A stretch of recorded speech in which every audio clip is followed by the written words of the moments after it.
মদিনায় এক লোক তার বউরে রাগের চোটে 100 তালাক দিয়ে ফেলছে। কয় তালাক দেওয়ার নিয়ম কয়টা? দিছে কয়টা? এবার স্ত্রী কাঁদতে কাঁদতে এসে বলে, আমিরুল মুমিনিন দেখেন, আমার স্বামী আমারে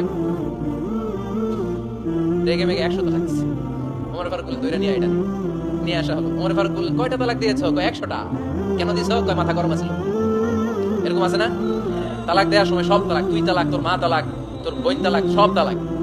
তালাক দিবে ওয়াইফ রে, দিতেছে সবাই রে। তোমার ফারুক বললেন, দিবে 3টা, 100টা দিলা কেন? কয় মেজাজ গরম ছিল। কয় দাঁড়া, আত-তালাকু মিন শাআইরিল্লাহ, তালাক হচ্ছে আল্লাহর দেয়া বিধানের একটা নিদর্শন। এটা নিয়ে তুই খামখেয়ালি করলি? আমার রায় শোন। আমার রায় হচ্ছে 3 তালাকে তোর বউ তালাক, বাকি 97 তালাক তোর পিঠের উপরে পড়বে। এরকম বিচারের দরকার আছে না নাই? এরকম দৃষ্টান্তমূলক বিচার যদি বাংলার জমিনে দেয়া হতো, আর কোন নারী ধর্ষিতা হতো? আর কোন নারীকে অ্যাসিড মারা হতো? আর কোন নারী যৌতুকের জন্য কান্না করতো? একটা আমল লাগবে, বেশি না।